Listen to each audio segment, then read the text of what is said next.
What's happening, family? It is your man, CRB Jr., Courtney Robert Brown Jr. here at Motown Mafia Podcast. Big Boss Filmworks in the house with you know who. Yeah, you got to know. It's Lou. It's Big Lou, the other half of Big Boss Filmworks, the man that's been making it happen for over a decade plus. Producer, graphic designer, DJ extraordinaire.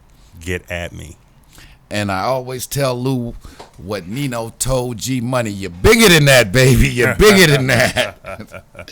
And for real, none of this would ever happen. As one of my mentors told me, he has been our right arm and right hand in this venture, and it's just been a great ride, man. Man, it's just dream come true to be able to do this kind of stuff, man. No question about it. You know, and you've got your family now with all of my family and hoodlum friends, you know. So it's just been a great thing. His family is like my family. I call his mom. Yeah. I call his mom. Yeah, man. Yeah, big time. So yeah, man. You know, and so in this ride, you and Eddie Jr. Shout out to Eddie Jr. Eddie Baby. Man, I miss filming you, man. You gotta come back up. Got to come back up. Obviously, lifelong friend. And it's been cool to see that you guys get a chance to bond and your relationship grow. Yeah, over the years. Yeah, big time. But a little story that me and Eddie now should have had the opportunity to reflect and share about a day in our life, and we had so many, obviously, out of the ordinary days. And now, over the years, being able to reflect back to that day and how things played out. Mm-hmm. And that was a day, so I believe, this would be circa summer, late summer 1983. Oh, what? Whoa, that far back. Okay. Yeah, okay. Because Dallas had really Dallas was booming on TV. Yeah, they hit 82, right? Eddie's old man got released in February of 83 from the initial, the Golden Run, the Grand Hustle from the 70s. Right. He got out in 83 because my pop will get out the next year in 84. The irony, we'll go into that. Yeah. How my pop ended up doing more time than Eddie on that case by a few days. That is what Eddie Baby talking about when you be loyal and you stick to your friends. They was like, okay, Mr. Loyal, okay, Mr. Professor, you stuck by your man like that. Well, your man gonna be out while your ass still gonna be in here. You'll learn your lesson. So you the brains. Yeah. The okay, brain trust. You gonna be so brainy, your ass gonna be in jail, and everybody else gonna be home. But different story. So yeah, this day. So it's about summer 1983. I know I went too low. Eddie comes by, and in this year, 1983, Mercedes-Benz had just changed their body styles. Okay. And number one show on TV was a show called Dallas, and they had just come out with, now it's almost the same body style, the Coupe. Okay. The 500 SEC Coupe. It was top of the line Mercedes-Benz, state-of-the-art engineering at the time. Nobody was doing like that spaceship style. Now it's common. Right. But it was like the first body style ever done in that spaceship kind of fashion. The fat man had laid it all out. It was $60,000 in 83. So roughly, it's 400,000. I mean, I think top of the line SEC coupe now probably $250,000, something like that. Yeah. Now, so that was in 83, which is a ton of money. Again, back in 83, Michael Jordan was barely making $1 million a year. Okay. Michael Jordan, and just to put it in perspective, Michael Jordan didn't have a 500 SEC coupe in 83. No. So, in fact, as we always say, the only way you could see that coupe on the street was if you were where they were filming Dallas, because the star character, J.R. Ewing, he had a 500 SEC coupe, and the Fat Man had a 500 SEC coupe. Wow. So the day after Eddie's dad, the Fat Man, gets the coupe, he, of course, being the good dad he was, he let Eddie Baby ride to town with it. So Eddie come by and he picked me up, and we get in the car, and I'm looking at the car and I'm just admiring him, and he had all his jewelry on. Mm-hmm. And I look at him and I say, friend, y'all on top. And he just kind of smiled. And then he said, what?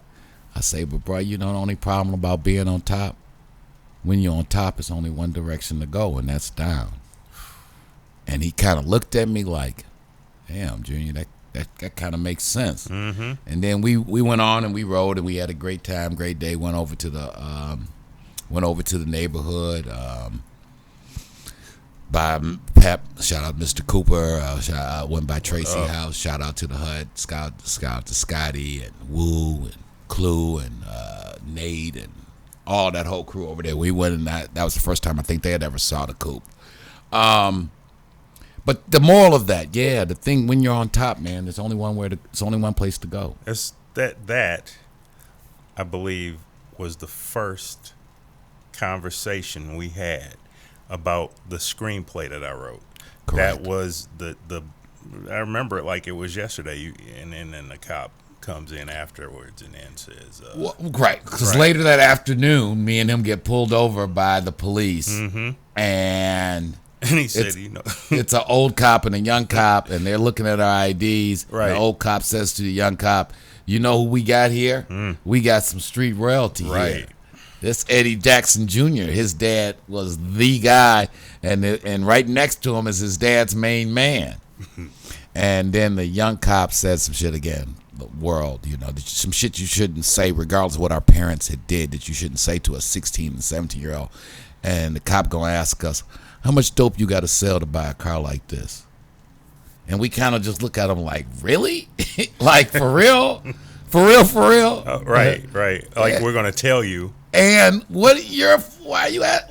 You're the police. Yeah. I mean, and we're teenage kids, and stop the hate, man. Stop the hate. Stop the hate. The hate is real. The hate is real. The hate is real. The hate is real.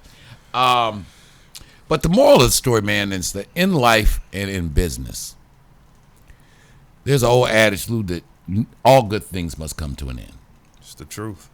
And I do believe that to be the truth, that outside of God's never-ending love, every other good thing eventually has an expiration point.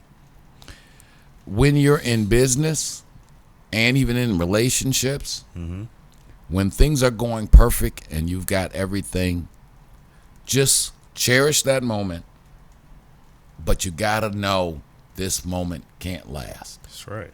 And then you should then act accordingly. So I'm just going to give a couple of analogies, like in business. There used to be a company called Montgomery Ward. I am old enough to remember. Shopped at Montgomery Ward. Yeah.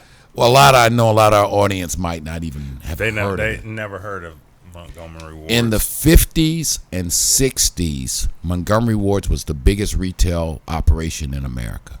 Now, were they in direct competition with Sears at the time?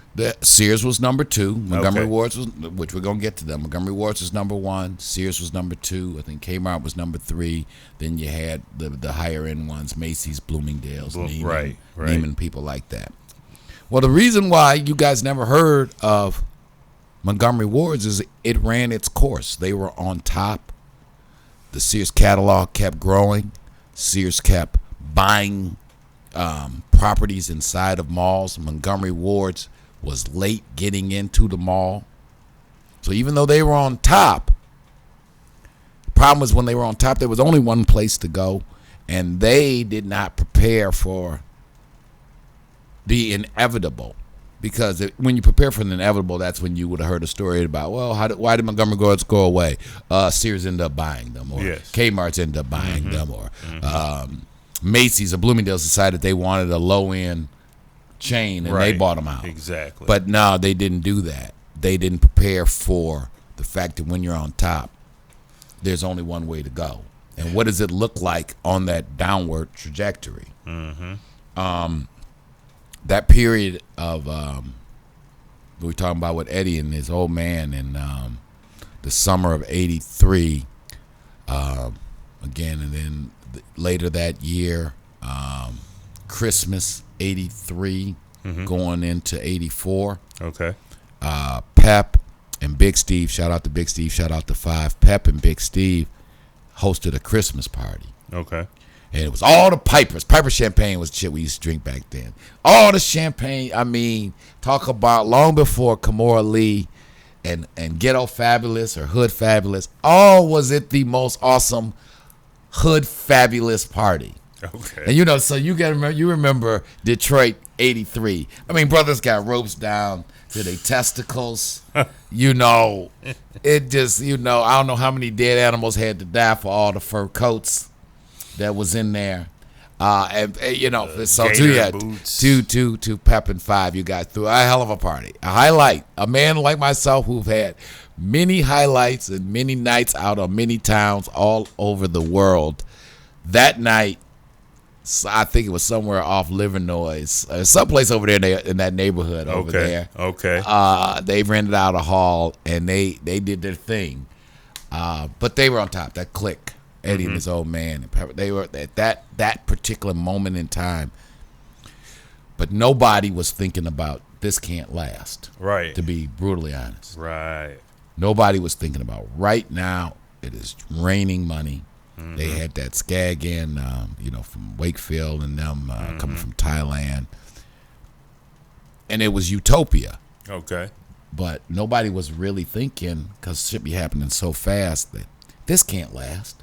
Yeah. What? For the next, 20 years, we're just going to get to make $50,000 a year. Nobody's going to go to jail. The authorities aren't going to get involved. No one's going to get beefed out. There's not going to be any violence. We just going to live in Camelot forever.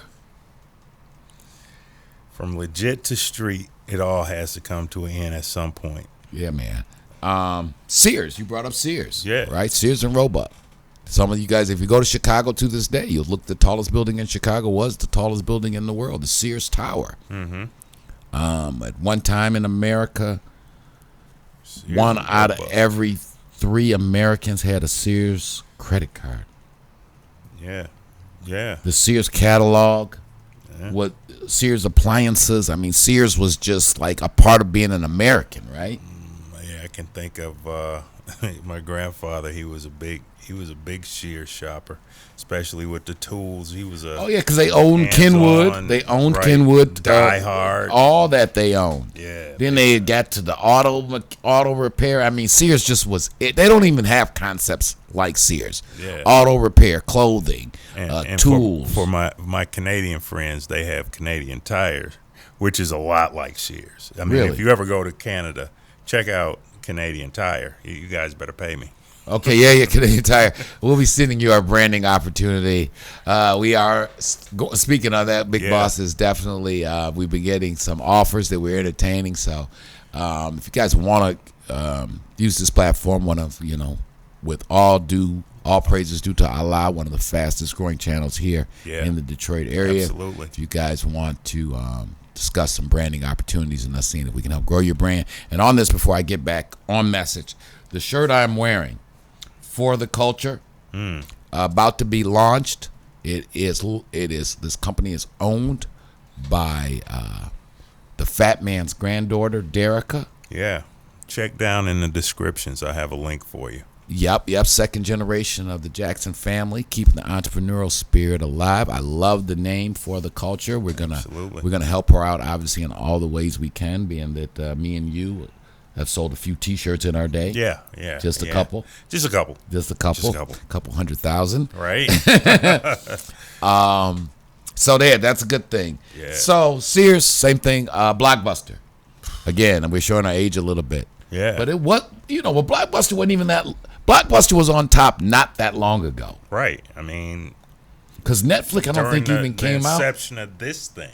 Oh, right. All during when Big Boss began. Was one of the reasons there's a Big Boss Filmworks. Wow. So had there not been a Blockbuster. Got to tie that one in, right? Yeah. So I'm at this place, Blockbuster, for, again, the generation. Most of you guys will remember Blockbuster. They used to rent videos. This was before there was a word called streaming. Yeah. Right? Mm-hmm. And I'm in Blockbuster, and I see that the Always to Be Famous. Shout out to Pierre Studios. Hope those guys got their affairs together. This crew out of Trenton, New Jersey, some brothers had produced a movie called The City Is Mine. And me, obviously, I always would go through Blockbuster and scroll down the aisle where the gangster movies are at. And I rented this movie, The City Is Mine. It was a relatively low budget movie, but good enough story. Yeah. But after I watched it, I was like, we can make a movie. If they could do that, we can do that. And I think next day I came by your grandma's house and was like, hey, look. Oh, it was the next day. Oh yeah, I was inspired. It was one of those aha moments. And I was like, hey Lou, we should make a movie. And to hear the rest of that story, they got to watch what is coming soon. The making of the Mafia. Thank you is very where much. That goes from there. Yes, that is indeed. what led to the making of the Mafia, the making of the award-winning movie Motown Mafia, story of Eddie Jackson and Courtney Brown.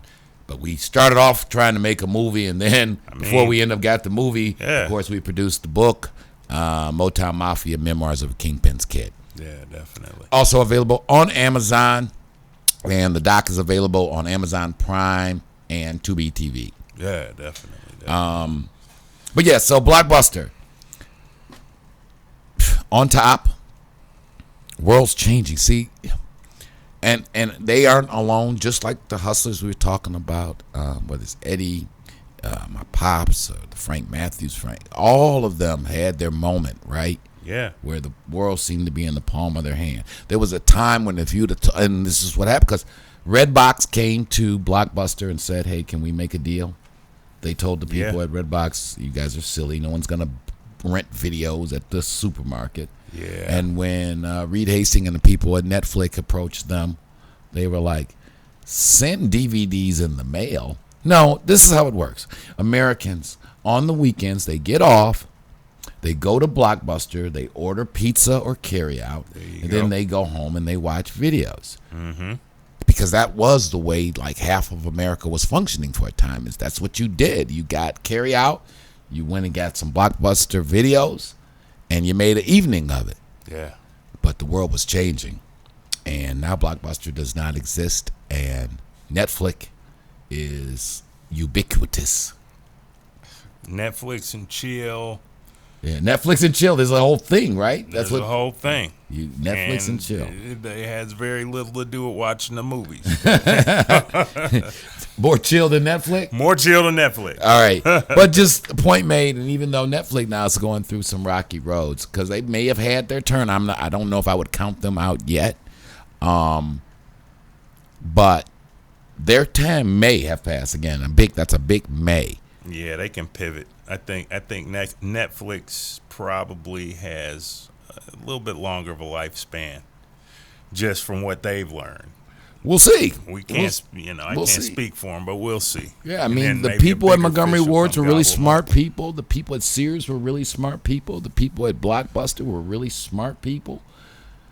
But sometimes you don't know now. But the difference could be Netflix.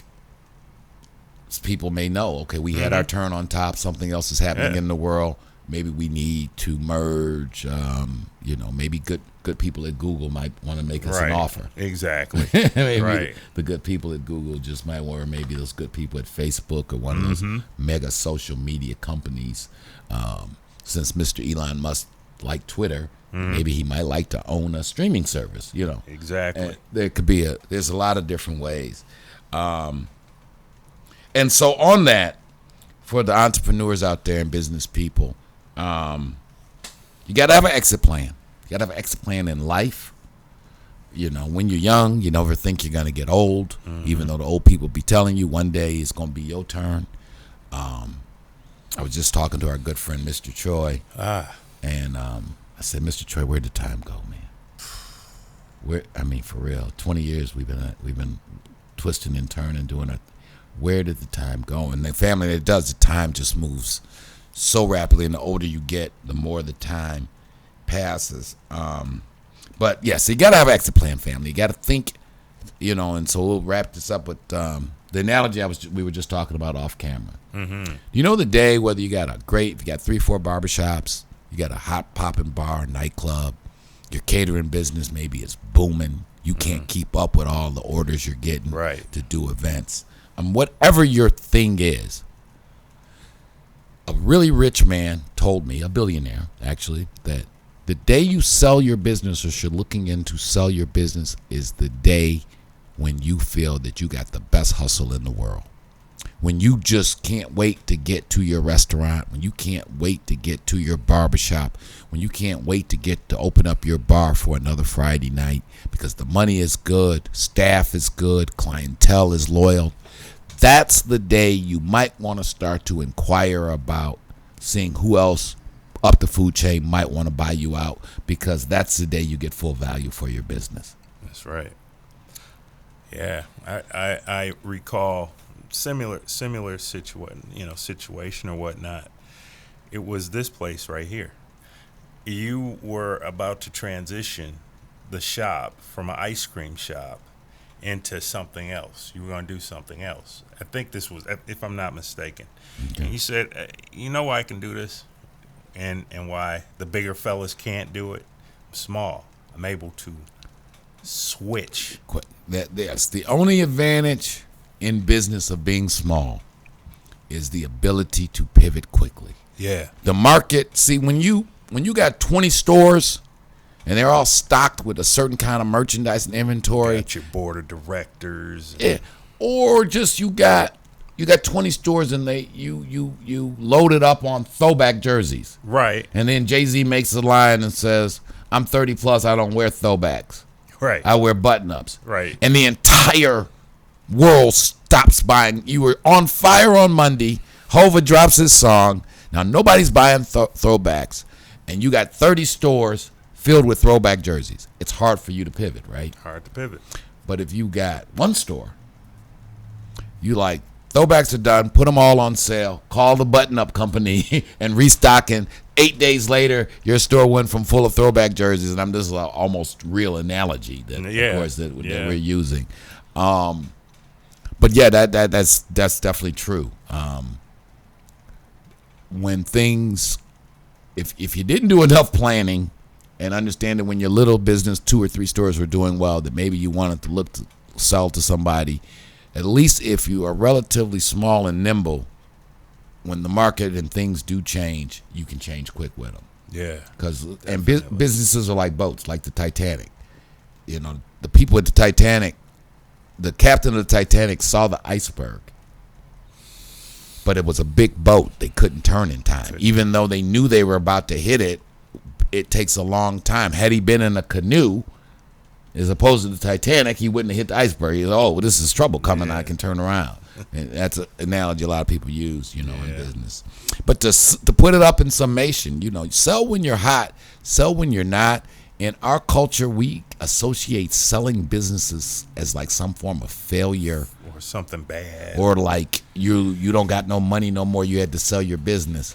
But rich people, that's how they get rich, is they build a nice business, then they sell it. Yeah. That's the point of and I know it takes some thinking, and we'll talk about this more, but the purpose really of starting a business is to one day sell it at a large profit, that hopefully throughout that period you've made some money, accumulated some money, then it gets to a point where somebody will give you a number to exit that business that makes it all worthwhile. So when you're on top, only one way to go, Lou. That's it. All right. So some food for thought on a Money Monday. Shout out to everybody out there. Hit that like, share, and subscribe button. We're going to keep doing what we're doing. Hustle and Grind Book Fair. Hustle and Grind, man. It's coming. It's coming next month. Look on the web. Detroit Book Fair, Hustle and Grind, sponsored by Detroit's own Michelle Moore. Shout out to the sister, homegirl. Big up, Michelle. I won't release. Last time I did speak to her again, I was some heavyweights from the publishing and TV world. Some of you guys' favorite celebrities may be attending. So looking forward to that. Yeah, Big 50 was there last year. Big 50 was there last year, and with that, again, shout out to Ice at Harlem World, and Terry Woods was there last year. Terry Woods, Lady T. I think it's Carl Weber this year. Ooh, I have to edit that out. Yes, a lot of stuff going on. So let it be. Yeah. Big Boss Filmworks, you good, brother Lou? I'm good. Check out Flyers Plus Graphics. I am starting a subsidiary obituary business called Sunrise Sunset. Awesome. Look for it. And if you need any kind of video filming needs, Big Boss Filmworks will I'll look out for you. I'll make you famous. We'll make you famous. With the movie that come out of That's Young Guns 2. Young Guns 2, I'll make you famous. Yes, indeed. And shout out to our sponsor, one of our sponsors, though, 16311 West 7 Mile. Bags and Bundles. Get your woman a nice purse. Get her some beautiful hair. Get her a wig. Tell her to come holler at us. Tell her just mention Big Boss Filmworks, and she will get a substantial discount on that purchase. So that's Bags and Bundles, 16311 West 7 Mile Road.